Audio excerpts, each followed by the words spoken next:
Salut tout le monde, bienvenue ou re-bienvenue sur le petit plateau. Chose promise, chose due, nous voilà avec le, Mhm. le pendant finalement de l'épisode précédent où on va évoquer les déceptions. Et donc toujours avec ma Dream Team préférée, Mhm. Romain et Alexis. Salut les gars. Salut. Salut, salut. Alors là, vous imaginez pas, après celui qu'on vient de vivre en satisfaction, où on a eu quelques petites surprises, je m'attends à tout sur les déceptions, encore plus. Donc je crois qu'on va beaucoup s'amuser pour cet épisode. Ouais. Voilà, je pense que nos auditeurs l'auront déjà compris, c'est la même idée que l'épisode précédent à l'inverse, c'est-à-dire qu'on va pas ici dire qui a fait la pire saison, c'est qu'on a des attentes en début de saison et qui aurait été pour vous la plus grosse Ouais. déception. Je pense qu'on va rentrer dans un classement encore plus subjectif parce que on a des attentes très différentes en fonction de l'affect, etc. J'ai hâte de voir ça et on va attaquer tout de suite. Alexis, parce que Romain t'avait piqué Ouais, ouais, je la retiens. préférence lors de l'épisode précédent, je vais te rendre la priorité. Alexis, je te propose de commencer avec ton 10e nom dans les déceptions. Mon dixième nom, je serais curieux de savoir si vous y avez pensé ou pas. Mais mon dixième nom, c'est Haguenas. Parce que Haguenas, on le rappelle, en Hmm. 2021, il est quand même champion du monde chez les juniors en surclassement, devant Grégoire notamment. Donc c'est quand même pas rien. Il est aussi troisième de Roubaix junior. Et l'année passée, il a quand même montré de belles choses sur les Flandriennes en tant qu'équipier. Et cette année, pas de blessures répertoriées, beaucoup de jours de course, et pourtant rien à se mettre sous la dent. On pourrait s'attendre à ce qu'à son âge, il progresse, il monte en puissance, mais au final, si on compte, pour moi, en tout cas, peut-être que j'ai manqué des choses, hein. Peut-être qu'il y a des magnifiques relais ou autres que je n'ai pas vus, mais j'ai pas l'impression de l'avoir vu une seule fois cette saison. Donc, au lieu de monter en puissance, pour moi, il est plus rentré dans les rangs, et c'est une petite déception pour moi. J'ai oublié qu'il existait. Voilà. Écoute, Ça en dit c'est long, fou. Oui, ça n'est-ce en dit pas? long, c'est fou. Romain. Je pars vers tout ailleurs. Je vais chez Movistar où j'ai pointé Pelayo Sanchez, Oh. le puncher. Oh, tu l'avais pris aussi peut-être Non, pas du ou... tout, mais c'est un Ah, crève-cœur. ben oui, on va le dire, hein, c'était une des, si ce n'est la révélation du Giro 2024. Petit puncher asturien dans l'équipe Movistar qui était totalement transparent. Enfin, c'est même pas transparent en 2025. C'est-à-dire que si vous regardez, pour les habitués qui nous suivent sur le site de PCS, vous avez chaque fois les petites barrettes avec le nombre de points qu'on marque par saison. Ça donne une bonne idée de la progression ou de la régression. Et en me connectant dessus, j'étais surpris. Je me dis, putain, il a marqué tout ça. Il a marqué plus de points que l'année précédente. Et en fait, non, il n'a pas marqué un seul point PCS en 2025, ce qui fait que le 2025 n'apparaît pas. Donc en fait, en regardant plus près, il a marqué 3 points ici sur la saison, en terminant à une anonyme 31e place au classement général des boucles de la Mayenne. C'est du reste la seule course qu'il a terminé la saison, puisque il a fait aucune course d'un jour terminé sur 9. Il était DNF sur Tirreno, sur le Tour de Suisse, après avoir été transparent. Je pense qu'il n'a jamais été plus proche que la 119e place sur ces courses-là. Donc voilà, une saison complètement loupée. Et pourquoi est-ce que j'ai choisi de parler de lui en premier? Parce que ça me permettait de parler d'un autre coureur. Donc je suis désolé, je triche un petit peu parce que voilà, je n'ai pas fait de procès d'intention du tout. C'est pas du tout ici une façon d'accuser quoi que ce soit. Mais je peux quand même pas m'empêcher de penser à Oyer Lascano, qui a également fait une saison totalement transparente. On va peut-être en parler plus tard. Je me suis interdit de le mettre dans mon top 10, j'aurais bien voulu, mais voilà, il n'y est pas pour d'autres raisons qu'on connaît Mhm. aujourd'hui, puisqu'il a été suspendu, en tout cas à titre temporaire pour l'instant. Est-ce que, il s'est passé quelque chose de pas très normal, pas très joli chez Movistar pendant quelques années? Qui pourrait effectivement avoir mis des coureurs au devant de la scène et puis des coureurs qui sont rentrés dans le rang de façon quelque part aussi soudaine que leur arrivée au sommet. J'en sais rien. Je ne le souhaite pas. Je dis c'est vraiment pas ici un procès d'intention, mais voilà, malheureusement, ce sont des choses qui reviennent encore et toujours dans le cyclisme. Mais donc tout ça pour dire que Paleo Sanchez complètement à la rue en 2025 et c'est très dommage parce que j'aimais beaucoup ce profil de coureur. Ouais. Je suis allé voir aussi un peu ce qu'il avait fait pour voir si je devais le mettre ou pas. Moi, j'adore Pelayo Sanchez. Je peux pas m'empêcher. Alors, sur ski avec Lascano, je vais tout de suite faire un parallèle, mais qui pour moi ne tient pas, dans le sens où il a couru. Je veux dire, Lascano, on l'a interdit de courir, c'était pas dit, mais voilà, on sait pourquoi.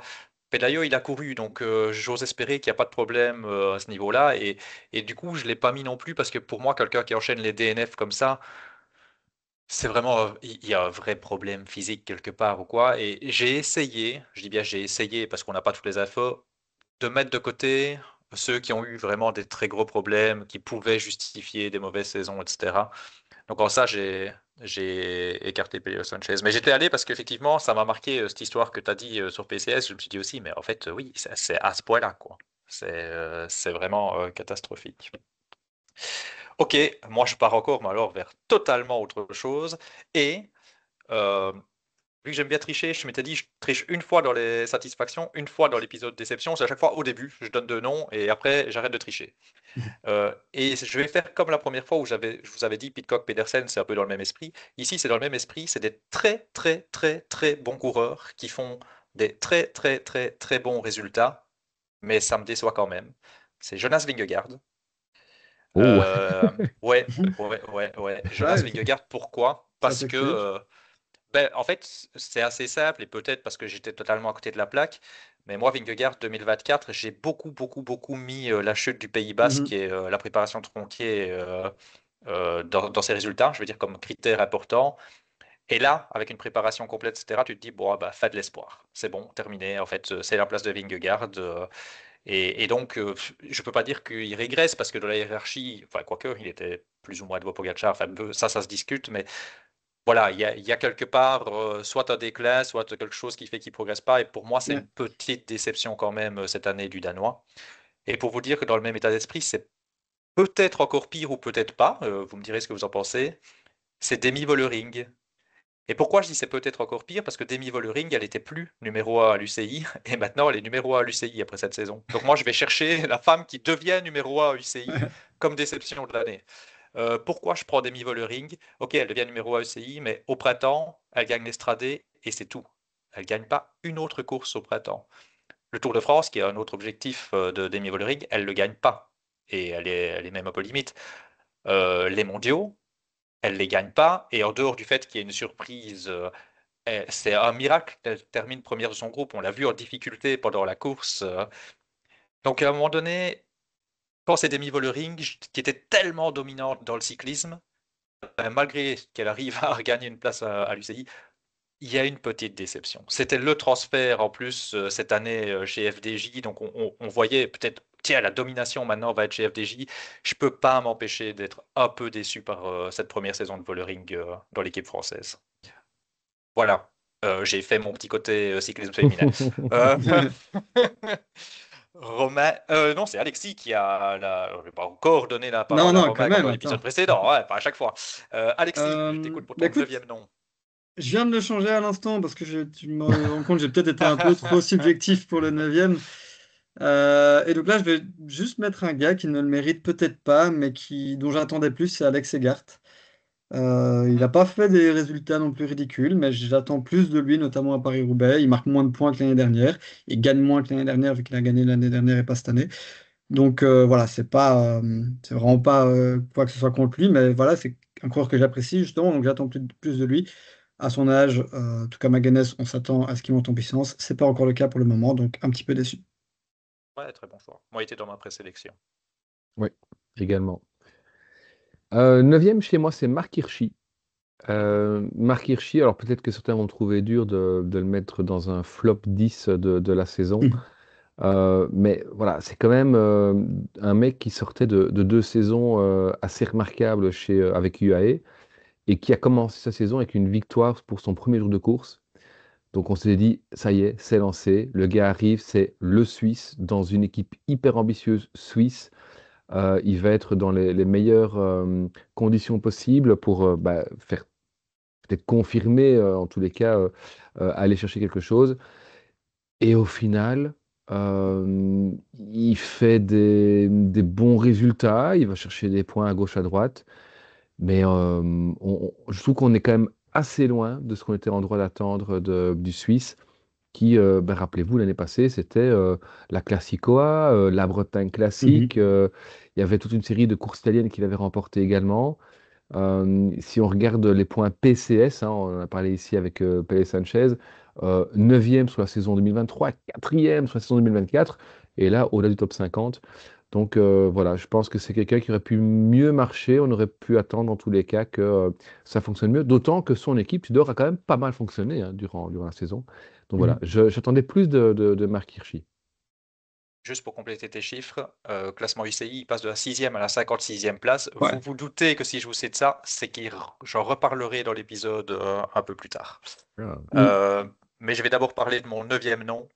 Moi, j'ai choisi David Gaudu.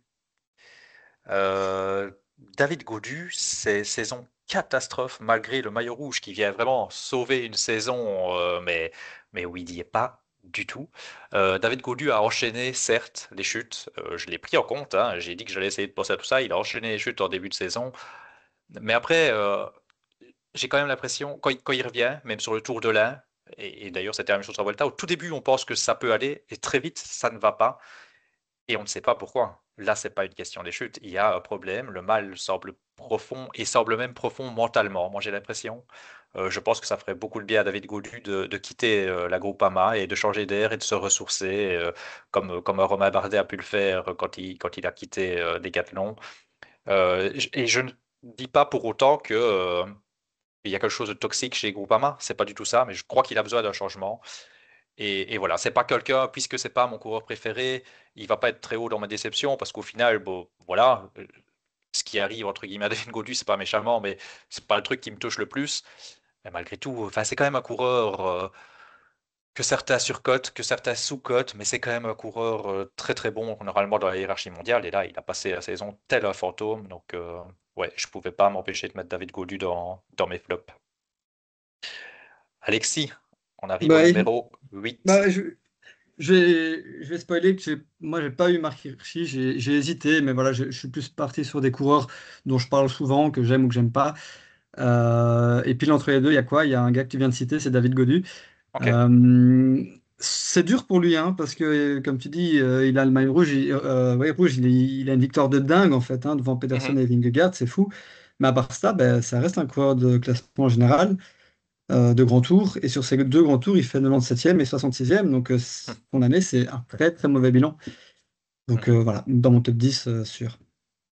Et si ça reste pas un coureur, pardon, je me permets de réagir, parce que certains vont te dire justement, est-ce que c'est pas un problème que ce soit un coureur de classement général, mais alors il faut faire le choix de bifurquer vers autre chose. Ouais, Quoi ouais, qu'il ouais, arrive, ça ne suffit pas, quoi. Ouais. c'est clair. Romain, ta 8e place. Alors, c'est aussi un coureur, pardon, classement généraux. C'est pas Godu, c'est Carlos Rodriguez, le coureur espagnol de Chineos.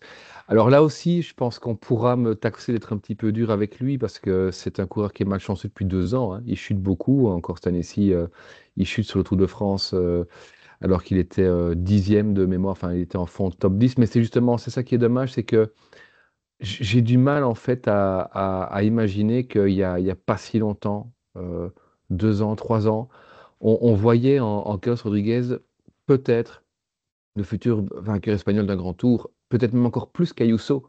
Hein, on le disait plus complet, plus meilleur grimpeur peut-être sur les longs cols. Et en fait, voilà, aujourd'hui, on n'y croit plus du tout. Et on se dit, si le gars vient faire un top 10, c'est déjà pas mal. Il a fait quelques passes intéressantes, mais il n'a jamais été en mesure de jouer la gagne cette saison.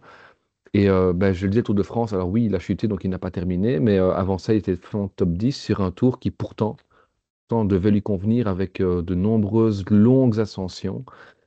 Et malgré ça, il était transparent, alors qu'on a vu un de ses coéquipiers bien plus en forme que lui, hein, c'était Tim Arensman. Mhm. Sur d'autres courses, on a vu d'autres gars, on en a parlé dans le précédent épisode, notamment Bernal, qui était finalement qui fait un meilleur bilan de saison que Rodriguez. Donc voilà, pour toutes ces raisons, j'ai mis Rodriguez dans ce top 10 malheureusement. J'aimerais bien que tu arrêtes de dire qu'on va te trouver trop dur à chaque nom, parce que chaque fois tu me mets des gars que j'ai mis bien plus haut dans mon classement. Ah. Donc moi je suis vraiment très très très très dur alors. Néanmoins en numéro 8, j'ai mis un gars que je m'étais promis de pas mettre. Puis je me suis dit ouais mais alors on va vraiment encore nous dire vous êtes chauvin les gars, hein, pas de déception belge. J'ai mis Maxime Van Gils. J'ai mis Maxime Van Gils et certains vont me dire qu'il devrait être beaucoup plus haut. Et je pense qu'en off, on a déjà un petit peu parlé, nous, de ça, pas spécialement d'où le mettrait dans un classement, mais moi j'ai tendance à beaucoup excuser Maxime Van Gils et je trouve que peu de monde rappelle tous les pépins qu'il a eu cette année. Il a eu beaucoup de maladies et de blessures. C'est ce qui fait que je vais pas le mettre plus haut. Et il y a ça qui fait que je ne vais pas le mettre plus haut. Et aussi le fait que quand il n'avait pas trop de problèmes, il y avait des ups. C'est-à-dire, oui, c'est pas Van Gils l'année passée, évidemment, avec tous les petits soucis qu'il a eu, mais quand Van Gils était au niveau, il a montré quand même que ça restait un très bon coureur. Il l'a montré en Norvège, il l'a montré en début de saison, il l'a montré sur la Classico A. Il peut encore être là, il peut encore être présent. Donc, j'ai pas eu envie de, entre guillemets, descendre Maxime parce que je pense que Maxime, sans les problèmes, restera. Alors, peut-être pas niveau 2024 où on s'est dit c'est un des meilleurs punchers du monde. Enfin, il a sûrement fait la saison qui refera peut-être jamais, hein. Mais je sais pas, moi je pense que c'est quelqu'un qui fera encore des très belles choses. Vous me direz, le concept de l'émission, on n'est pas du tout de dire que ces personnes-là ne performeront plus, mais je sais pas pourquoi. Cette année, je passe mon temps à essayer de défendre Maxime Van Gils en me disant, ouais, il a pas eu de bol, quoi, non plus. Je sais pas si c'est un inconscient, parce que moi je participais aussi à ça, de se dire, certains peut-être que je me trompe. Certains ont presque peut-être envie de s'en réjouir parce qu'il a quitté la loto d'une certaine manière et regardez, voilà, il s'est planté. Ouais, mais il n'a pas eu de bol non plus, quoi. Voilà, juste ça que je voulais dire. À vos têtes, je pense qu'on reparlera de Maxime Van Gils plus haut dans le classement. Alexis, on en arrive déjà à la 7e place. Bah oui, bah, je vous précède à chaque fois hein, parce que comme Romain, tu viens d'en parler, moi j'ai mis Carlos Rodriguez. Je comptais même le mettre beaucoup plus haut parce qu'en fait, bah, tu l'as dit, on attend beaucoup de lui, on attend des top 5 sur un grand tour. Mais il a quand même eu deux fractures en 2025, dont une sur le Tour de France. Mais donc avant ça, ce Tour de France, tu l'as dit Romain, il était aux alentours de la 10e place, ce qui n'est pas sa place du tout. Il a eu une fracture de la clavicule en tout début de saison à l'UAE Tour, mais généralement, une fracture de la clavicule début de saison, ça ne t'empêche pas de performer sur le Tour de France, très honnêtement. Donc pour moi, ça reste une très grosse déception. Le fait qu'il n'ait pas pu faire la Volta ou la fin de saison, bon, je ne le mets que septième. Mais voilà, c'est un coureur dont, comme tu l'as dit Romain, on attendait des top 5 sur le Grand Tour ou mieux, hein. Donc voilà, grosse déception pour ma part. Romain, ton 7e homme. Eh bien, c'est Matej Mohoric. Ouais. J'ai trouvé sa saison totalement transparente. Lui qui a l'habitude d'animer les classiques. C'est-à-dire que il y a les résultats effectivement qui ont manqué, mais même dans l'animation des courses, on ne l'a pas vu. Son meilleur résultat sur le printemps, c'est 21e sur le round. Et entre l'Omloop et le Grand Prix de Gippingen, qui est un petit peu cette course entre guillemets ardennaise en Suisse, qui referme finalement le printemps, c'est 13 jours de course, 5 abandons et 35 points UCI. C'est très maigre, d'autant qu'il y en a 30 sur le round avec cette 21e place. Donc voilà, c'était un printemps complètement transparent, raté, il faut le dire, pour Mohoric qui Mhm. s'est légèrement repris en fin de saison avec une 5e place à Québec. C'est son seul résultat un petit peu notable. On en oublierait presque qu'on l'a vu, malgré tout, avec les meilleurs. C'était sur l'étape de la butte de Montmartre, sur le Tour de France. Mhm. Mais une étape courue dans des conditions très particulières, de temps gelé, peut-être aussi de l'envie d'aider son copain Pogacar à aller la remporter. Donc voilà, c'est très étonnant. Je note que à l'heure où on enregistre ce numéro, il n'a toujours pas de contrat pour 2026. Il n'a que 31 ans, hein, c'est pas non plus un vieux de la vieille. Donc voilà, je m'interroge sur ce qui se passe avec Matej Moric. C'est peut-être aussi un lien de cause à effet, le fait qu'il n'y ait pas de contrat, les mauvais résultats, ou les mauvais résultats, le fait qu'il n'y ait pas de contrat. On sait aussi que c'est un coureur qui est en train de se passionner pour le gravel. Est-ce qu'on va voir le Slovène quitter le peloton pro pour aller vers le gravel? Enfin, quitter la route pour le gravel. Voilà. C'est une fin de saison qui, à l'image de l'ensemble de sa saison, est pleine de questions. Mhm. Je suis d'accord. En numéro 7, moi je reste avec mes hommes de classement généraux, sauf que je venais de parler de Van Gils, mais avec les hommes qui grimpent en tout cas, je vais parler d'Antonio Tiberi. Antonio Tiberi, son seul, alors par résultat, le seul truc que je peux sortir plus ou moins du lot, c'est une 2e place en Pologne. bon, ça vaut ce que ça vaut. Alors certains vont me dire, oui, il a aussi fait troisième de Tirreno. Oui, derrière Philippe Ogana. Calmez-vous, les gars, hein. Un truc où il fallait rouler, hein. Non, non, mais voilà. Alors oui, il a chuté sur le Giro. Ok, voilà. Encore une fois, je vais essayer de préciser tous les éléments, en tout cas, que j'ai pu essayer de recouper. Mais globalement, c'est quand même un coureur qui a été un peu enfin un peu, mais très fort révélation l'année passée. Et moi, je voulais voir Tibéri qui continue et qui confirme un minimum. Et c'est un mec, au départ d'un grand tour, ben, on se dit, ouais, c'est un podium. Enfin, pas sur le Tour de France avec tous les meilleurs, mais ouais, c'est minimum un podium, quoi. Et c'est un des mecs qui est vraiment derrière les tout meilleurs. Et finalement, ben, saison à oublier. Et j'espère qu'on verra un tout autre Tibéri en 2026. Mm. Alexis, on en arrive à la sixième place. Ouais. Bah, écoute, moi, ma sixième place, c'est pas quelqu'un où lui-même m'a déçu, c'est plus la situation qui me frustre. C'est Lorenz de plus. Voilà, une fin de Mhm, saison après le Tour de Suisse sans qu'on l'on sache pourquoi. Pas de blessures répertoriées, voilà, mais apparemment des problèmes récurrents. De plus, ça fait des années que j'attends beaucoup de lui parce que c'est vraiment un super grimpeur, j'en suis persuadé, mais malheureusement, je pense qu'on n'a jamais vraiment pu voir à quel point, on n'a jamais vraiment pu voir l'étendue de ses qualités. Et c'est vraiment à ce titre-là que je le mets en déception. C'est plus une déception personnelle. Je suis déçu, pas de lui, mais de ne pas pouvoir profiter de ses super qualités de grimpeur, même si, il y a sûrement des raisons qu'on ne connaît pas. mhm. Romain. Alors je remonte toujours et un autre grimpeur, un Ne grimpeur dis pas que t'es russe, trop Alex... dur, hein. Non, non, non, Alexander Vlasov. Là, je suis pas trop dur, je pense, pour Vlasov, qui, voilà, c'est pas un coureur que j'attends particulièrement, que j'apprécie particulièrement, mais on sait que dans cette équipe Red Bull Bora, la division Grand Tour, ou en tout cas course à étapes, a été, il y a une sorte de révolution, hein. Roglic, on en parlera peut-être plus tard, voilà, n'a pas apporté ce que sans doute on espérait chez Red Bull. Mais en Vlasov, c'est une catastrophe. Son meilleur résultat, c'est 17e sur le Tour de la Communauté Valencienne, qu'il avait remporté il y a de ça quelques années. Il n'a fait en fait que des résultats, à part ça, au-delà de la top 20, enfin au-delà du top 20, pardon, sur les courses par étapes. Et en fin de saison, on se dit, bon, ben, on va le mettre sur les courses italiennes d'un jour. Voilà, il en a fait 7.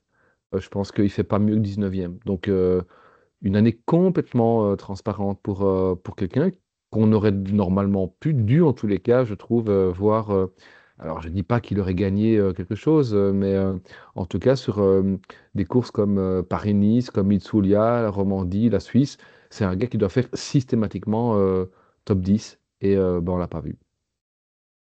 Je me permets de réagir parce qu'il était dans mes noms à citer. Et en fait, juste avant cet épisode, pour tout dire aux auditeurs, j'ai évoqué un nom, sans vous dire qui. C'est un gars qui était dans mon podium déception, qui est descendu au fur et à mesure, descendu, descendu, et qui est sorti de mon top 10 uniquement parce que j'ai aucun affect avec ce coureur et aucune vraie attente. Bah, c'était Vlasov. Et du coup, Vlasov, moi j'ai noté, en plus de ce qu'il a dit, même tout compris, toutes les étapes et tout ça, il n'a pas une fois fini dans les trois premiers d'une course. Et il a perdu 308 places UCI cette année. Il se retrouve 334e au classement UCI. Voilà. Alors pourquoi je ne l'ai pas noté? Ben, j'ai mis entre parenthèses, si je devais expliquer Vlasov en une ligne, j'en attendais rien, mais il a quand même réussi à me décevoir. Pour moi, ça résume la saison de Vlasov. Alors, ben, du coup, je vais vous donner mon sixième nom. Mon sixième nom, c'est un coureur qui était presque fantastique. C'est Ben O'Connor. Où est Mm. passé notre Ah, fantastique? Oui. Il a gagné une belle étape, c'est vrai, sur le Tour de France. Sur les classements généraux, je vais reprendre un peu comme toi, Romain, j'ai noté que son meilleur résultat sur le classement général, et je me demande si c'est pas son seul top 10, mais à revérifier, c'est une septième place sur le Tour de Suisse. Un Tour de Suisse où bon, la concurrence était ce qu'elle était, un Tour de Suisse où il avait réussi à piéger plusieurs favoris sur la première étape en prenant une échappée, où honnêtement il avait une grosse minute de retard sur Vauquelin, où on se disait bah, ça va être match entre Vauquelin et O'Connor, parce que dans les grands noms, franchement, c'était O'Connor qui devenait le favori. Il termine septième finale. Donc pour moi, son meilleur résultat est le meilleur symptôme de sa saison ratée. En fait, c'est un peu bizarre, hein, mais voilà. O'Connor, il n'y a pas si longtemps, alors je dis fantastique, on rigole évidemment hein, en disant ça, parce qu'après sa saison assez phénoménale L'année passée, bon, on le plaçait certainement trop haut. J'ai pas les attentes de Ben O'Connor pour qu'il refasse une deuxième place comme il a fait, ou même vice-champion du monde. C'est pas cette attente-là que j'ai, mais malgré tout, Ben O'Connor au départ d'un grand tour, c'était, je sais pas, top 5. On se disait, ouais, c'est un gars qui peut aller chercher le top 5. Sur le Giro 2024, c'était quand même un des gars qu'on citait, par exemple. Et puis, bah, au final, là, cette année, un peu patatras, quoi. Ouais. Donc, voilà. Non, t'as raison, c'est intéressant. J'ai pas pensé à lui, mais c'est vrai que peut-être parce que je le vois plus comme un gars qui anticipe ou autre, mais il Mhm. mériterait d'être dans ce top 10, c'est vrai. Par contre, je vais vous faire deviner mon cinquième. Tu vas nous faire deviner, donc, Mode attends. quiz. On suit le même. Donc tu as La pris. Somme. Tu as Vlasov, repris oui, Vlasov, ouais, voilà. comme à chaque fois, je dis un nom juste après vous. Et en fait, mes notes dans mes petites préparations sur Vlasov, bah, c'est à l'image de sa saison, le néant, j'ai rien noté. J'ai rien noté parce il y a rien à se mettre sous la dent. Et en effet, comme toi, Damien, moi je l'avais mis deuxième. Au dernier moment, j'ai refait faire remonter à la cinquième place, aussi pour une question d'affect et d'attente, mais c'est une descente aux enfers, quoi. Alors, il va chercher un maillot à poids, je crois, en Suisse, mais à part ça, rien du tout, alors que il fait une super saison l'année passée en termes de points ici, en tout cas. Et là, rien du tout. Je crois qu'il prend 200 points maximum, donc en points PCS, en tout cas. Donc, vraiment le néant. Et ouais, clairement, pour moi, une grosse déception. Il fut un temps où on pensait que Vlasov pouvait faire un podium Ah ouais, ouais. sur un grand tour ou même sur un Tour de France. On en parlait vraiment incroyable, hein. Ouais, Ouais. comme quoi. Oui, et je Euh, pense que on a fait parler aussi de lui en début de saison, comme se demandant s'il n'avait pas atteint son plafond de verre. Je me demande si mhm, Alexis mhm. n'avait pas abordé cet aspect-là. Et donc, oui, bah, il a pété son plafond de verre, il est tombé Il est avec retombé, et s'est ouais. pris des morceaux dessus, quoi. Bon, on est dur, mais ce qui n'est pas trop le ton du petit plateau, mais voilà, en même temps, c'est vrai que on pourrait difficilement ne pas l'être davantage, enfin moins avec cette saison. Après, on peut se demander s'il y a une raison qui explique cela. Moi, je n'ai rien vu, je n'ai rien lu à son sujet, donc je sais pas. Romain, je te propose de continuer avec, bah, donc, si je me trompe pas, on est déjà à la cinquième place. Ouais. Oui, et on va rester chez Red Bull. J'ai choisi cette fois-ci quelqu'un du pôle classique, c'est Lawrence Pitty, qui nous montre en fait simplement que la confirmation, c'est toujours le plus difficile que la révélation. Et c'était le cas avec Lawrence Pitty. On l'avait vu au printemps l'année passée, c'était vraiment une des, si ce n'est la révélation, je trouve, du printemps sur les pavés, notamment son Paris-Roubaix qui avait été fantastique. Et donc peut-être qu'on en attendait trop, enfin que moi j'en attendais trop, c'est possible. Alors je n'avais pas gagné un monument, encore moins, enfin pas classique non plus, mais au moins sans faire de résultats probants, d'animer les courses. Et je ne l'ai pas vu. Je ne sais pas ce qu'il a couru. Euh, je ne pense pas qu'il ait fait un top 10. Si, je pense qu'il va faire un top 10 sur, je crois, deux étapes du Tour d'Allemagne et une étape du Critérium. Mais au printemps, c'est pas un top 10. Et donc, c'est beaucoup trop léger pour quelqu'un qui devait être le co-leader finalement de Red Bull au niveau des classiques printanières, en tous les cas au niveau des Flandriennes. Sachant que l'autre c'était Lascano. Ben voilà, faillite totale des transferts et de Red Bull pour les printanières. Vite à copier sur moi, c'est pas possible. Et le numéro 5, ça nous réussit bien, hein. On avait tous les trois numéro 5 pour le manier là. Là, mon numéro 5, j'ai Lorenz Pitti. Et je sais qu'Alexis, je sais pas s'il aura Lorenz Pitti, mais puisqu'il nous a fait un petit truc pour le grimpeur, il va nous sortir un petit truc pour le classique Red Bull d'ici la fin de l'épisode. J'ai hésité. Non, j'ai Lorenz Pitti, et en plus, je dis t'as copié sur moi parce que il y a un truc que tu as dit, c'est peut-être que j'avais des trop grosses attentes. J'ai noté sur ma feuille, ma hype était sûrement un peu trop grande aussi. Donc tu vois, on se retrouve là-dessus. Après, j'étais un peu plus sec avec Lorenz Pitti, mais c'est pas grave parce que lui, il est comme ça aussi. J'ai noté notamment aussi décevant que dangereux sur son vélo. Parce qu'il y a ça aussi. En dehors des résultats, c'est un fou dangereux ce gars en fait. Je m'en ai pas rendu compte à ce point-là. Lui et son copain Van Poppel, ils font un beau duo qui peut vraiment foutre des mecs, des collègues à terre. Et je pense quand même que voilà, c'est vrai que c'est pas trop notre ton d'habitude, mais j'ai envie de souligner ça parce qu'au final, c'est pas ça qu'on veut dans le cyclisme. Et alors, du coup, j'avais aussi mis Mathieu Van Der Poel le cherche toujours, il regarde, parce que si vous vous rappelez, Laurent Pitty a dit, moi je veux challenger Mathieu Van Der Poel sur les monuments. Lorenz, on t'attend, on ne sait pas. Voilà. Alexis, je te cède la parole. Je vais risquer de me perdre et je vais totalement chambouler mon top 4 pour pas ne faire que vous répéter. J'avais- Et je vais mettre en quatrième pour commencer. Puis Je qui vais mettre remonte. voilà, je vais mettre Tibéri en quatrième. Je sais pas pourquoi je l'avais mis premier de base parce que alors que Ah, Ah j'ai ouais? pas d'affect pour Ouais. lui, hein, mais Mhm. j'attends, je sais pas. Ouais, c'est quelque chose qui se contrôle pas. On a des attentes en début de saison. On se dit tiens, lui, je le vois faire ci, je le vois faire ça, sans qu'il y ait forcément de raison que lui soit classé plus haut que l'autre dans nos attentes. Tibéri, je le voyais vraiment aller faire des podiums de Volta ou du Giro. Or, il fait 41e de la Volta et 17e du Giro, donc saison quand même très compliquée pour lui. C'est évidemment compliqué de connaître l'historique de tout le monde, de savoir s'il y a des circonstances atténuantes, des blessures ou autres, mais lui, il n'y a pas de blessures répertoriées. Donc voilà. Alors, grosse déception, alors ça m'attriste pas plus que ça, mais voilà, en termes de résultats, grosse déception, je trouve. Romain. ouais, au pied du podium, il est longtemps resté dessus, mais j'ai mis Andreas Krohn, le Mhm. Ah Danois ouais. de chez UNOX.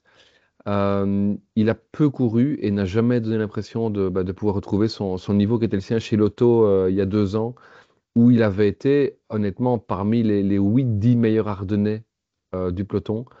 L'année passée, c'était déjà compliqué chez Lotto avec l'émergence d'un Van Gils, voire même d'un Van Eetvelt. Il y avait eu aussi, je pense, des blessures ou des maladies. Mais ici, voilà, on se dit, le mec doit se relancer dans une équipe qui a marché du tonnerre, une OX, une équipe scandinave, donc dans laquelle il pouvait ne pas être mieux finalement. Et oui, il fait 12e de la Classicoa. Et puis c'est tout. Et donc, voilà, je suis très étonné. C'est plus qu'une déception, c'est un étonnement en fait de voir qu'il n'a pas réussi à relever la tête. J'attendais pas forcément qu'il aille gagner Liège-Bastogne-Liège, évidemment. Mais enfin, qu'il aille faire des top 10 sur ce genre de course. Il en est capable, il l'a déjà fait par le passé. Et là, on ne l'a absolument pas vu. Et voilà, je suis triste en fait pour le gars et je suis un peu déçu du coup. Pas beaucoup déçu. Il n'est pas dans mon top 10 et pourtant je l'ai envisagé direct quand on Mm. a dit de faire l'exercice top 3. Et puis vu qu'il n'avait pas beaucoup couru, je me suis dit à mon avis j'ai dû louper des infos, il y a des circonstances. Voilà. Et je t'avoue qu'après il m'est un peu sorti de la tête et j'ai pas plus cherché que ça. Mais oui, très clairement, c'était Ouais, il un mérite. transfert un peu hypant en plus. Ouais. En numéro 4 je vais pas m'attarder parce que bah, c'est Marc Hirschi.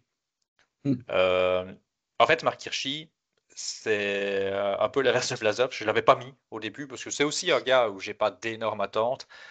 Et puis, euh, et puis j'y ai repensé. Et puis j'ai écouté Radio Fragal, un truc que vous pouvez écouter sur YouTube où ils font des trucs sympas, où ils disent, eux, ici, la déception. C'était pas tout un top 10. Et bah, il y en a un qui a mis Hirschi comme sa plus grosse déception de la saison. Et c'est vrai qu'en l'écoutant, je me dis, ouais, c'est vrai quand même. Je rejoins un peu ce que tu as dit, Romain. En plus, il y a un projet, enfin, il y a un changement d'équipe où il se libère de ses chaînes, quoi. Et au final, oui, il fait quelques petites placettes sur des petites courses, entre guillemets, mais bon, si c'est pour faire ça, il les gagnait chez UAE. Donc, tu vois, non, ce qu'on voulait, c'est revoir le Hirschi qui pouvait jouer avec, alors pas avec Pogacar, mais faire des vraies belles places sur des Liège-Bastogne-Liège, des Amstel, enfin, j'en sais rien. Revoir vraiment du tout bon Hirschi. Et en vrai, ouais, c'est un plantage absolu. Il est censé porter l'équipe et il n'a rien porté du tout. Comme je disais, il est passé de la 6e à la 56e place au niveau UCI. On l'a quasi pas vu. Et ça rajoute, ce que tu disais, c'est qu'en plus, il commence bien la saison. Donc on se dit, waouh, génial, on va avoir Hirschi qui est parti de chez UAE, ça va être cool, quoi. Et puis, patatras. On arrive au podium et je te Ouais. donne la parole, Alexis, pour ton premier nom sur le podium. Bah, Pity, du coup, hein, troisième Pity. Voilà, il n'était pas censé être sur le podium de base, mais c'est vrai que pour moi, il était clairement top 5 d'office, parce que Pity qui va chez Bora, c'est une immense promesse. Et a priori, il n'a aucune circonstance atténuante, si ce n'est Hmm. peut-être l'adaptation à une nouvelle équipe qui, voilà, il faut bien l'avouer, j'en parle beaucoup, n'a pas du tout performé sur les classiques. Mais tout de même, hein, Pity, comme je le dis, en 2024, il était plein de promesses. Il fait une saison de classique de fou, même si au final, ça ne se traduit pas du tout en résultats. Bah, cette saison, il n'y a ni les résultats ni le niveau. Donc, il reste vachement en dessous des attentes. Et comme je disais, en allant chez Bora Red Bull, on espérait justement qu'il gagne ce petit truc en plus pour aller chercher des belles places. Mais voilà, faudra réessayer l'année prochaine parce que là, on n'y était pas du tout. Romain, sur le podium, on trouve Ah, qui chez toi? je vais pas me faire que des amis outre Kievrin, c'est un Français. Et c'est parce que je l'ai vu, je pense, trop vite, trop beau. C'est Paul Penouette, Ah ouais. euh, le sprinter français. En fait, euh, je pensais sincèrement que le garçon pouvait être ce mec qui allait titiller les tout meilleurs. C'est-à-dire pas être au même niveau que Merlier, Milan, euh, peut-être un peu en dessous, un Coy ou un Philipsen. Mais je voyais bien le mec venir mettre son nez là-dedans. En fait, je voyais Paul Penouette faire une saison à la Paul Magnier. Et alors, Paul Magnier n'a pas forcément performé sur ces courses-là, mais je voyais vraiment le mec faire, pas dire une razzia, mais être l'homme à battre sur la Coupe de France. Dans Mm. toutes ces petites coupes, toutes ces petites courses, pardon, des 1.1 qu'on trouve partout. Et en fait, il n'a pas levé les bras une seule fois. Pour un sprinter, c'est toujours compliqué. Il a eu quelques beaux résultats malgré tout, quelques accessites. Mais voilà, je m'attendais à ce que ce soit nettement plus flagrant comme évolution. Et alors, le fait de le mettre si haut dans le classement, c'est aussi vraiment un ressenti tout à fait personnel. Je n'en veux évidemment pas du tout aux garçons, mais dans tous les petits jeux qu'on peut faire, vous savez, sur l'épopée, sur Rivals, Manager, machin comme ça, je m'étais dit en début de saison, mais c'est une bonne pioche à tous les coups parce que c'est un coureur qui avait montré de très très très belles qualités l'année passée, mais qui avait encore été très jeune évidemment, et donc qui avait encore été mis seulement sur certaines courses. Et là, je m'étais dit, le mec, on va pas le mettre tout de suite sur les toutes grandes courses, ça ne sert à rien, on va le mettre sur des 1 point, etc.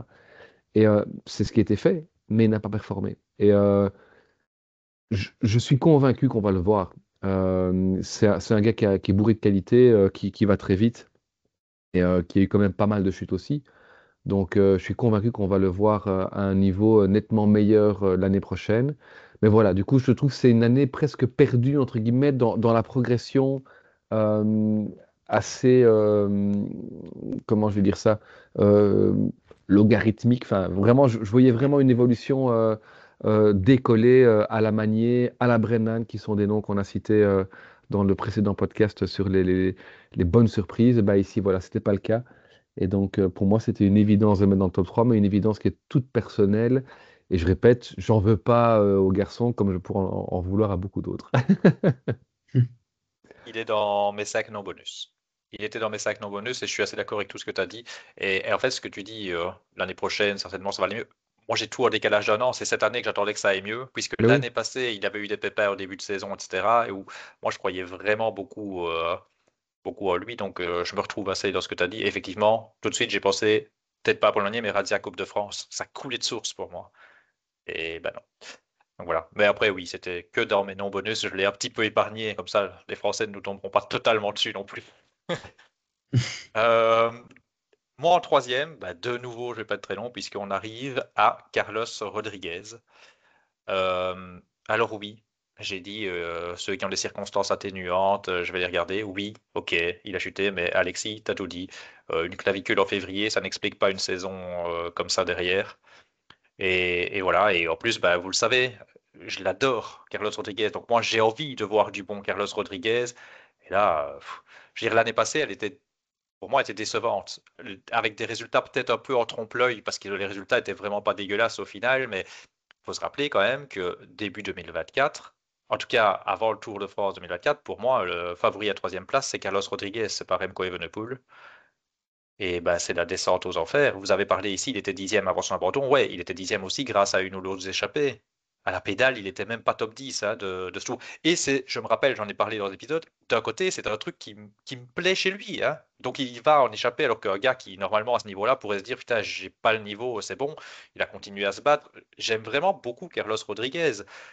Mais je sais pas si j'en viens à m'inquiéter, mais j'espère en tout cas que ça ira l'année prochaine, parce qu'une baisse de niveau sur 2 ans, même si c'est un garçon qui chute beaucoup, voilà, c'est quand même toujours un peu inquiétant. Ils rajeunissent pas. Il y a toujours des jeunes en plus qui viennent et qui poussent derrière. Donc voilà, j'espère qu'on reverra du très bon pour l'Espagnol. Nous voilà sur la deuxième marche du podium. Alexis, qui a failli être le grand vainqueur des déceptions, mais ne le sera pas chez toi. Bah non, mais justement, mes deux premiers n'étaient pas du tout aux deux premières places avant le début de l'émission, mais pour pas trop me répéter par rapport à vous, j'ai fait trop de changements. Donc ici, je vais être très dur parce que le nom que je vais donner n'était pas sur le podium de base. C'est Maxime Van Gils. Mhm, De base, je l'avais pas mis sur le podium parce qu'il fait quand même une belle troisième place sur la Classicoa, qui en soi mhm. un très bon résultat. Mais j'avoue que moi, j'avais pas noté tous les problèmes qu'il a eu, dont je ne suis pas au courant. Peut-être que si je l'avais été, je l'aurais pas mis aussi haut. Mais voilà, c'est un peu comme Pity. J'attendais beaucoup plus de lui. J'attendais qu'il passe encore un step parce que l'année passée, ben, si on se dit, tiens, il est chez Lotto et qu'il passe chez Bora, ben, on peut s'imaginer à ce que sur les Ardennaises, il soit top 3 quoi, quasiment, tu vois. Or, il prend 5 fois moins de points ici que l'année dernière. 5 fois moins, c'est absolument énorme. Donc voilà, moi je l'imaginais capable de rivaliser pas avec Pogacar évidemment, pas avec un grand Remco non plus, mais avec les autres pour un podium sur les Ardennaises. Or, c'est pas du tout le cas. Donc c'est pour ça que je l'avais mis ouais, dans le top 5 voire quatrième, je pense que je l'avais mis de base.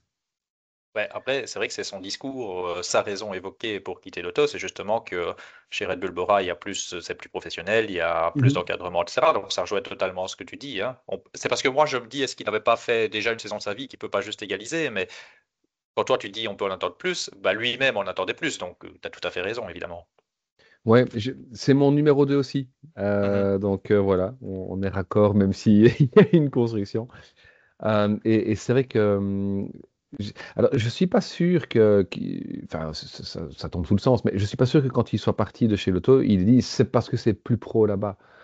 C'était plus alléchant, certainement, dans le côté Mhm. pro aussi. Je pense que c'est une fois qu'il est arrivé sur place qu'il a vu, hein, on avait notamment monté en épingle quand je dis on, c'était vraiment ce petit plateau, et moi en particulier, monté en épingle le fait que, arrivé chez Bora, il disait, ben voilà, quand vous avez terminé votre stage, il y a le masseur qui attend sur le divan que vous rentriez, alors que chez Lotto, il y avait un mec pour toute l'équipe. Et c'est vrai que du coup, oui, il y a eu des blessures, il y a eu des maladies, etc. C'est vrai, mais c'est, on est passé d'un mec qui potentiellement pouvait rivaliser avec Pogacar sur certaines courses à un type qui a fait Amstel, abandon, Flèche Wallonne, 43e, Liège-Bastogne-Liège, abandon.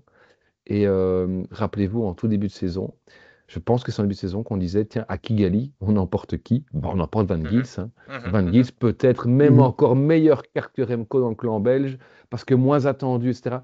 Ben ici, il n'était même pas sélectionné, et on comprend pourquoi. Mhm. Et c'est vrai, il a eu quelques résultats, il va quand même chercher une ou deux victoires en cours de saison, mais voilà, je trouvais que, et du coup, je me suis senti visé par Damien tantôt, mais Ah non, non, bah, non. je l'avais mis 6, 7e, je sais plus. En fait, non, pour être tout à fait franc, il n'était pas dans mon top 10 à la base. Et c'est en le repréparant pour cette émission, ou en allant rechercher sur je sais plus quoi, je me suis dit, ah, mais ouais, mais Van Gys, mais évidemment, c'est top 10. Et donc, je l'ai mis 9e, 8e, 7e, 6. Et puis, en fait, au final, je l'ai mis deuxième en me disant, je sais pas s'il vaut deuxième, mais parce qu'il a quitté l'auto en cassant son contrat qu'il avait signé trois. Donc voilà, je suis rentré dans, Ouais. dans ce jeu-là aussi, où effectivement, il a voulu faire le malin, entre guillemets, avec son équipe. Et au final, ben, il a montré à son équipe que son équipe, je ne vais pas dire avait bien fait de le laisser partir, mais son équipe a gagné 2 millions d'euros. Et puis voilà. Alors évidemment, on aurait peut-être bien aimé une 43e place à la Flèche Wallonne pour l'auto, hein, je ne Ouais. dis pas. Mais voilà, d'un point de vue de nouveau, c'est un top 3 qui est très personnel, qui n'est pas forcément axé sur vraiment purement les résultats ou autres. Je suis très déçu de la saison de Maxime Van Gils dans son ensemble. Tu parles de sélection belge, ben moi, à la limite, c'est justement là où je suis le plus déçu. Du coup, je confonds un peu les deux, mais je suppose que c'est le championnat d'Europe, du coup, qui était sélectionné, où je me suis dit, puisque là, les soucis étaient terminés, qu'on l'avait revu sur la Classicoa faire un bon résultat, je me suis dit, c'est une carte intéressante, et il a rien montré. Et là, par contre, j'ai été déçu. Parce que là, pour moi, il y avait plus trop de soucis, et donc le niveau, il n'était pas bon, quoi. Ouais. Non, non, alors oui, effectivement, j'avais même oublié qu'il était sélectionné. Non, non, Hmm. vraiment, c'était en début de saison quand le parcours de Kigali était dévoilé. Oui, oui, oui, oui. Je me souviens m'être fait la réflexion avec vous, mais c'était peut-être en off, en dehors Mhm. d'un épisode, mais où on s'était dit, là-dessus, on doit partir avec deux leaders, et ce ne sera pas Remco et Van Aert, parce que Van Aert, ce sera un peu court. Par contre, Van Gils, vu la Mhm. forme qu'il vient de faire en 2024, il peut franchement prétendre à un rôle de leader. Et donc, ben voilà, 12 mois après, on n'y était plus du tout, quoi. Mm, Ouais, c'est clairement. clair. Mon numéro 2, on est dur avec les gens qu'on aime, je vais rester en Belgique. Qui est donc ma déception numéro 2? Ah, je crois que je C'est sais. c'est Lotte Kopecky. Ah non! Il nous a ressorti une femme. Bon, ben, une Non, deuxième femme après Demi Vollering. après Demi Vollering. Alors Lotte Kopecky, elle est deuxième, elle gagne un run, ça va, il y a pire. Non mais Lotte Kopecky, elle est 25e UCI. C'était la femme qui marchait un peu sur le cyclisme, bon j'exagère un peu, qui marchait un peu sur le cyclisme, mais et voilà, en fait, Lotte Kopecky, ok, il y a le début de saison où elle prend le run, et puis c'est un peu tout. Même Liège-Bastogne-Liège, ok, je crois que c'est cinquième, je suis allé voir avant. Oui, ok, dans les chiffres, sauf que dans l'idée, elle se transformait pour pouvoir jouer à Tour de France, etc. Lotte Kopecky, déjà sur Liège, doit être mieux que ça. Et puis ça s'est enchaîné, ça a été déception sur déception au point de ne pas être à Kigali. Et franchement, elle a eu raison, hein. Enfin, elle n'y aurait rien fait, mais quand même, quand tu as la double championne du monde qui ne va pas au championnat du monde, bah, ça montre un peu quelle est sa saison. Et en fait, je la mets très haut parce qu'il n'y a pas de problème. Il n'y a pas chute, maladie, etc. Elle a un gros problème, elle l'a dit elle-même, elle comprend pas trop. Il y a un ras-le-bol peut-être un peu mental. Enfin, ça n'a pas été. Il faudra tourner le bouton et je lui fais confiance pour qu'elle le fasse. Mais vu qu'il n'y a pas vraiment de vraie excuse, que c'était la saison de la transformation, que c'était la saison où elle est libérée d'Emi Vollering, où ça devenait la star, entre guillemets, de l'équipe, même si, bon, quant à Lorena Wiebes, on peut pas dire que tu qu'une star dans l'équipe, évidemment, mais voilà, ça devait être elle qui devait porter l'équipe, et c'est quand même un vrai beau petit flop. Alors c'est peut-être dur, hein, parce que 25e ECI est presque déception de la saison, mais c'est tellement, en fait, Lot doit être, enfin, doit, nous habitue à mieux, en tout cas, et j'attends tellement de choses de Lot Kopecky que voilà, je pouvais pas m'empêcher d'être quand même vraiment déçu par sa saison. Et on arrive au grand gagnant, et alors là, avant que vous donniez vos noms, je me dis, mais qu'est-ce qu'on va sortir? Parce qu'il y a un nom mon top 1 qui est pas encore sorti chez Moi, j'ai personne, très et je me peur, dis, hein. mais Moi est-ce non que je suis plus. trop dur? Qu'est-ce que j'ai fait? Qu'est-ce que j'ai fait? On va me massacrer dans les commentaires. Ouais, On a Du moi, peut-être, coup, je vais. on a peut-être le Vas-y. même. Vas-y, vas-y. Je vais Non, freiner, j'allais vas-y. dire. À moins qu'on ait tous les mêmes. Non, non, je vais continuer le petit tour. Comme ça, je me Peut-être- sentirai mieux. Peut-être je peux changer au dernier moment ou. D'abord Oui, la Romain, vas-y. nationalité, peut-être, tu vois. Oh, si j'ai la D'abord nationalité, quoi? c'est cadeau. Ah, ok, bah alors non. Allez, vas-y, Alexis. Je t'avoue, Damien, j'ai très peur. J'ai très peur d'être, comme disent, mais t'es complètement fou. Mais voilà, c'est de l'affect. Je Ah, suis peut-être trop mais dur. oui. Mais toi, je connais un Quoi? peu ton affect. C'est peut-être possible. Peut-être. Vas-y. Qu'on est le même? Ouais. J'ai mis Bonais. Oh merde. Non. Ah Toi oui, aussi, oh Romain? merde. Merde. Yes, ouf, je me sens moins seul. Mais ok, Une il mérite, évidence, pour moi. il mérite peut-être pas d'être premier parce qu'il va faire cinquième de Liège-Bastogne-Liège, il va faire douzième de l'Amstel, huitième de la Flèche Wallonne, il me semble. Mais Liège-Bastogne-Liège, il finit dans le même groupe que le 42e. Amstel, il finit pas dans le deuxième groupe. Flèche Wallonne, on le voyait, enfin certains le voyaient rivaliser avec Pogacar. Tout ça, on est très loin de ce qu'on espérait sur ces Ardennaises.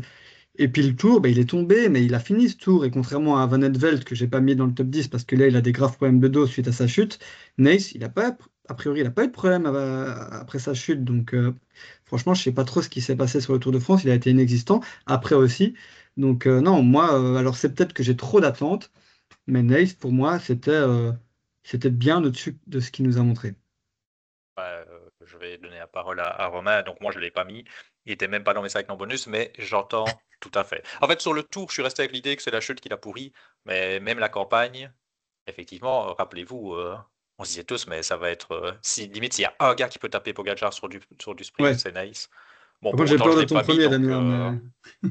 Ouais, Oui, mais, bah, mais oui, je vais vous choquer. Enfin, et je vais me prendre une. Tu vois ce qui s'est passé avec Brennan l'épisode avant? Bah, là, c'est moi qui vais me le prendre, j'en suis sûr. Mais vas-y, Romain, sur Nice. non, je suis tout à fait d'accord avec Alexis. Je pense qu'il a tout dit. Euh, C'était l'affect, trop grosse attente. Euh, Allez, je vais rajouter juste un truc. Alors, c'est pas ça qui est rentré en ligne de compte parce que j'ai vu la citation après l'avoir mis dans mon top 3, pour ne pas dire dans mon top 1. En fait, c'est une évidence. Quand on a commencé à parler de cet épisode-ci, je me suis dit en 1, je vais mettre qui? Ben, Nace. Et j'ai vu qu'ici, donc on sait qu'il fait aussi du CX. Et dans la presse flamande, il vient de donner une interview dans laquelle il disait je ne m'entraîne pas pour gagner, je m'entraîne pour dominer. Mhm. Bah, commence déjà par essayer de gagner et après on verra. Alors évidemment, sur le CX, c'est un peu différent, mais c'est vrai qu'il avait montré tellement de punch et de très très belles choses sur la route en fin de saison dernière qu'on s'était dit, voilà un mec un peu à la Pénoët que j'ai cité il y a quelques minutes. Voilà un mec qu'on ne doit pas mettre tout de suite sur toutes les plus grosses courses, même si les Ardennaises, il n'y en a quand même pas 50. Mais voilà un mec qui peut aller chercher vraiment des beaux succès à gauche, à droite.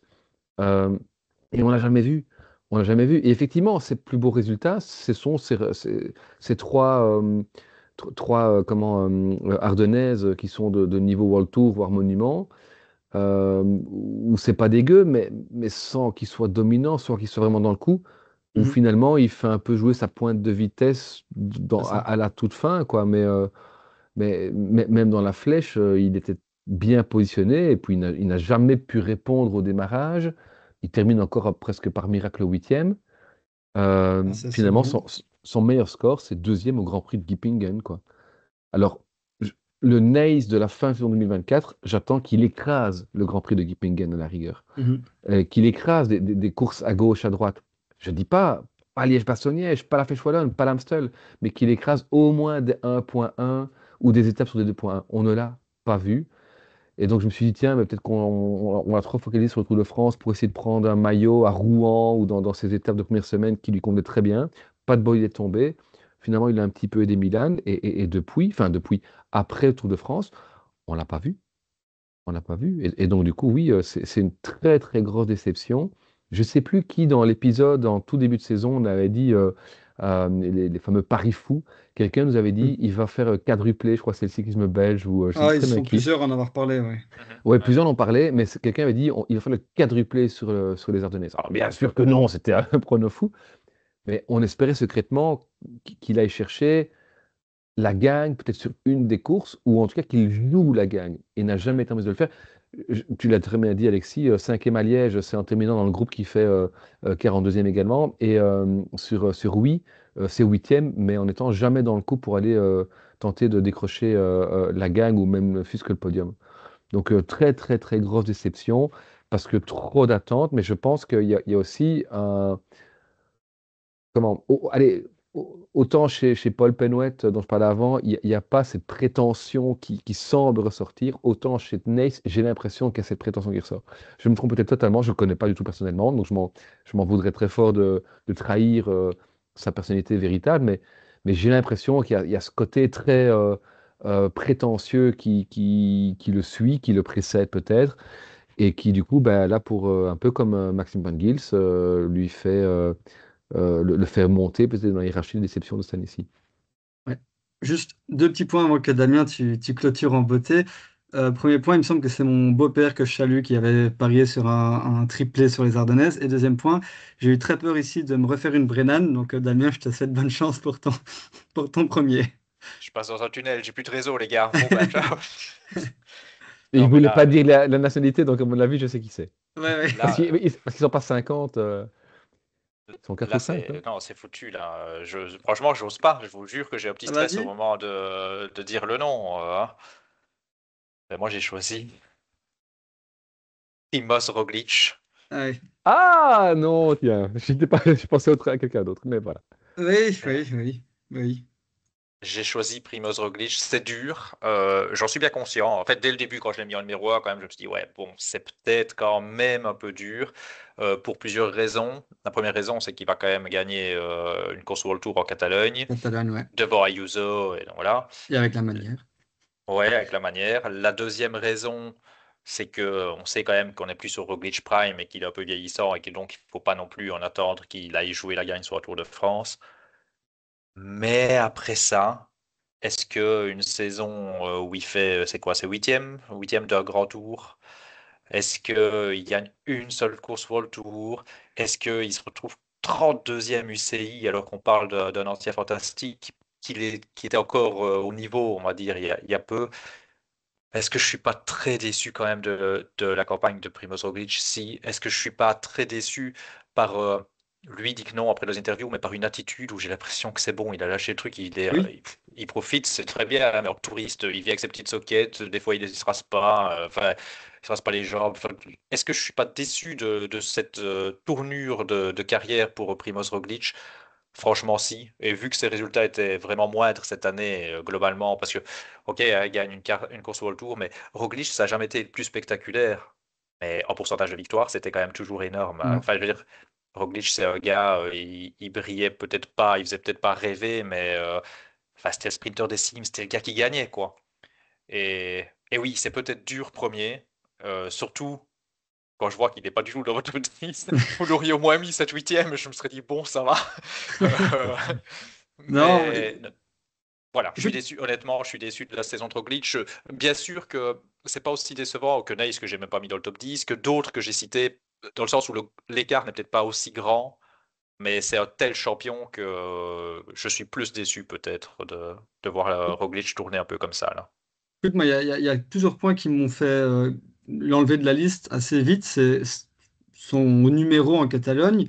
Premièrement, c'est le fait qu'il ait chuté sur le Giro et qu'on ne sait pas trop dans quel état d'esprit il arrivait sur le Tour, ni quel objectif de base il avait sur le Tour, on ne le sait pas. Mhm. Et aussi parce que honnêtement, c'est vrai. Alors, ça peut être une déception quant à l'attitude, mais quant au résultat, moins. Il a plus l'air concerné. Donc, je suis pas étonné en fait. Quand je vois son attitude, en fait, je suis pas étonné de ses résultats de fin de saison. Donc, je comprends que son attitude soit décevante, mais pour les résultats, pour moi, ça s'explique par ça, quoi. Ouais, Co- oui, oui, oui. Au fur et à mesure de saison, je pouvais être de moins en moins déçu. Mais je veux dire, Mhm. si j'ai, je me suis beaucoup remis au départ de la saison, en fait, et je voyais pas encore cette attitude arriver, quoi. Tu vois, chez Ouais, Roglic, ouais. je pensais quand même qu'il aurait encore un cœur de peut-être aller ajouter un grand tour, ce qu'il voulait peut-être faire sur le Giro, et on ne Ouais. sait pas, hein, évidemment, sur la chute, mais après, je suis d'accord avec ce que tu dis. Au fur et à mesure de la saison, bah, j'ai commencé à l'attendre de moins en moins. Mm. L'impression que le gars n'avait plus rien à foutre. Limite, j'étais surpris qu'il soit quatrième, enfin, qu'il soit pas trop loin de Lipovic à un moment donné sur le tour. Je m'attendais à ce qu'il soit plus bas. Donc, je comprends ce que tu veux dire. J'ai adapté mes attentes pendant l'année. Ben, moi, là où j'étais surpris, c'était justement que même en étant quatrième par Lipovic, il a eu l'air de s'en foutre royalement. Son passage dans les Alpes, où je pense je peux me tromper, mais il me semble que quand il attaque dans je ne sais plus quel col, c'est peut-être les Arabes, enfin bref, peu importe, qui doit être le deuxième ou troisième col avant l'arrivée, il est encore quatrième au général. Mhm. Et le truc, c'est que, alors on peut se dire, oui, c'est une tactique de course pour faire bouger Pogacar, Vingegaard, mais non, tu es déjà trop loin pour faire bouger ça. Donc, qu'est-ce que tu veux faire d'autre que de mettre en difficulté, s- pas ton leader, mais ton co-leader? Mhm. Et Mhm. on a revu, en fait, ça m'inquiète un peu pour Remco Evenepoel qui va aller chez eux. Rappelez-vous ce qu'on a déjà vu avec Vlasov et Uijtdebroek sur une Vuelta. Ici, on l'a vu avec Lipovic et Roglic. Il ne faut quand même pas oublier qu'après le Tour de France, le manager général Rolf Aldag a été mis sur enfin, a été prié de quitter l'équipe. Donc, est-ce que dans le management et dans le suivi humain de cette équipe, il y a eu un couac ou un problème, notamment avec Roglic, j'en sais rien, mais c'est vrai que les résultats ne me surprennent pas parce que forcément et très clairement désormais, Roglic est sur une pente descendante. Même si c'est vrai, la Catalogne, le début du Tour de France montre qu'il est quand même capable de continuer à chercher des placettes. Est-ce que c'est un coureur qui veut faire des placettes? Non. Il avait un Mm. dernier objectif, c'est gagner le Tour de France. Ici, je vois dans toutes les interviews que l'arrivée d'Evenepoel, voilà, à aucun moment il s'est dit qu'il allait quitter l'équipe. Il a un objectif qu'il n'a jamais réussi à faire, c'est gagner le Tour de France. Il va encore essayer. On ne sait jamais sur un malentendu. Et vu ce qui a l'air de se présenter du côté de l'équipe allemande, on serait parti vers peut-être une triplette avec Remco et avec Lipovi sur le tour pour amener tout le monde là plus fort et plus costaud. Mais est-ce que les mecs vont travailler entre eux? Ça va être étonnant, enfin curieux. En tout cas, je suis curieux de voir comment ils vont gérer ça. Mais oui, j'avoue que j'y ai pas pensé. Mais oui, clairement, de par son attitude encore plus que les résultats, Roglic méritait peut-être effectivement d'intégrer ce top 10. En fait, je pense, moi, de ce que j'ai lu, c'est fini pour le Tour. Alors, je dis pas qu'il y sera pas, mais il dit que son objectif, c'est de regagner une Vuelta. Ouais. Donc voilà, et ça serait pas mal pour la répartition des forces en présence. Mais et après, sur le fait équipier, je pourrais dire, bah, et tant mieux s'il vient faire l'équipier sur le Tour, mais je sais même pas. On voit aussi, alors vous me direz, Ça Pogacar n'en a pas m'intéresse besoin, pas. mais on l'a jamais vu faire l'équipier pour Pogacar en Slovénie. Enfin, c'est pas un équipier ce gars, et je lui en veux même pas. Mais c'est parce que c'est un leader né. Enfin, c'est pas un mec que tu dois Non, prendre en je équipier, je pense pas non pense. plus. Il y en a d'autres dans l'équipe. Exactement.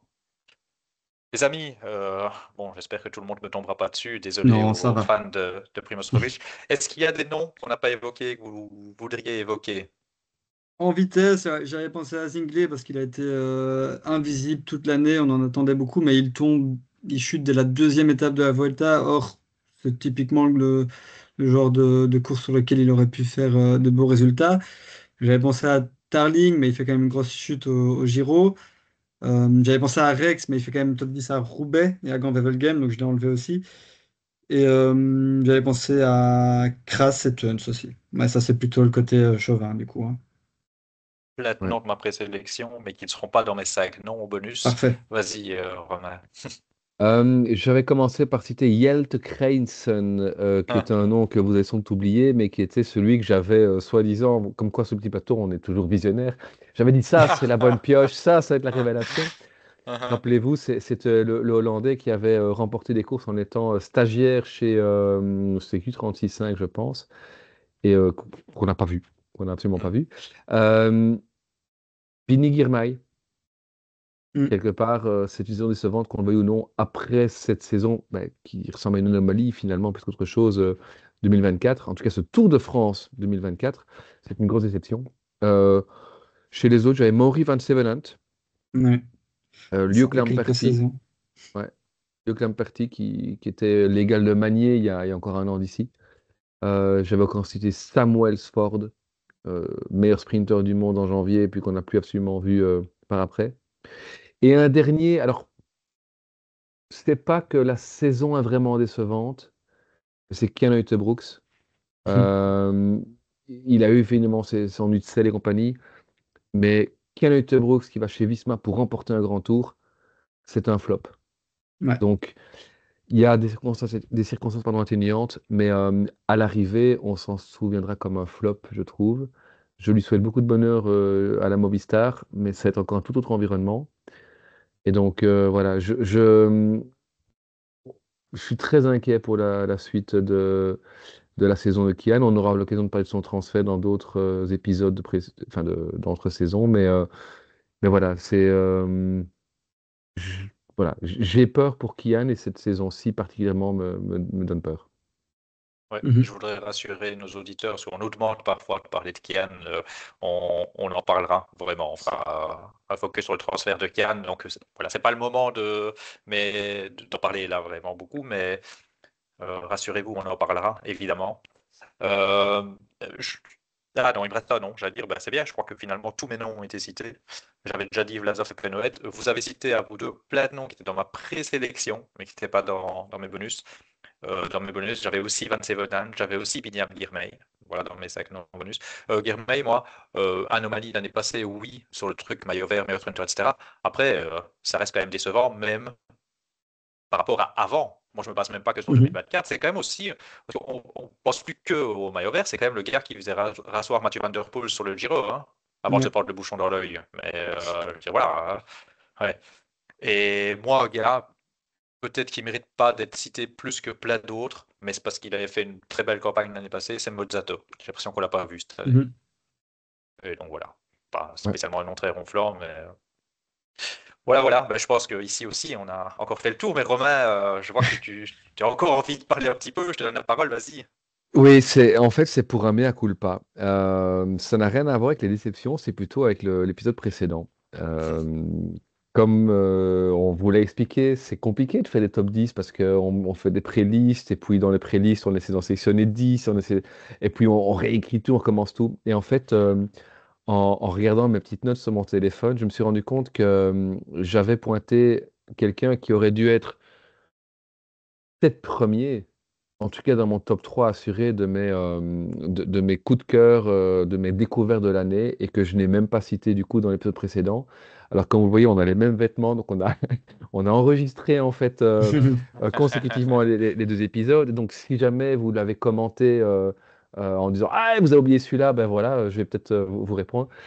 Mais c'était Javier Romeo, Mhm. le champion d'Espagne en fait de ce Tennessee, rouleur chez Movistar, qui était pour moi la plus grosse révélation parce que j'attendais absolument rien de lui et pendant toute la saison, il a été quand même assez impressionnant, un très très gros moteur. Et donc je me rappelle avoir dit dans, dans l'épisode précédent que il y avait eu Kubis et Brennan qui étaient les deux noms dont j'attendais absolument rien. Eh ben, Roméo, j'attendais absolument rien non plus. Et Mhm. pourtant, c'est un gars qui court comme moi je les aime. Ceux qui nous écoutent le savent, je le dis souvent, je suis grand fan de Thomas de Ghent. Et donc, ces mecs, des gros moteurs qui aiment partir à l'avant, qui sentent les bons coups, ils sont pas hyper nombreux. Et je trouve qu'un Roméo a montré de très très belles choses.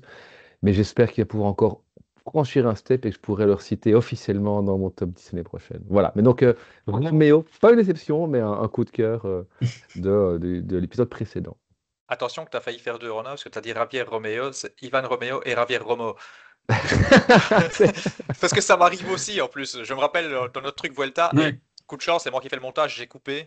J'avais parlé dans mes attentes, ouais, je veux vraiment voir Romo, évidemment Romo, mais je parlais de Roméo, et donc C'est qui bien n'était même pas sur la Ivan Vuelta, donc Roméo. c'est magnifique. Ouais, Ivan Roméo. Ivan Roméo, Ouais, effectivement. ok, ben on verra s'il s'y retrouvera l'année prochaine. On a encore un peu de temps, mais d'ici là, Oh. on va évidemment se retrouver pour d'autres épisodes, tant et plus. Donc restez bien en ligne. Bah, comme on vous l'a dit aussi pour les satisfactions, n'hésitez pas à nous mettre nos déceptions. Moi, je voudrais dire juste un mot. Mettez-le en déception si vous le pensez et on pourra échanger notre avis là-dessus, parce que l'épisode, sinon, il va être très long et c'était pas vraiment le principe. Je sais que certains vont parler de Remco Evenepoel.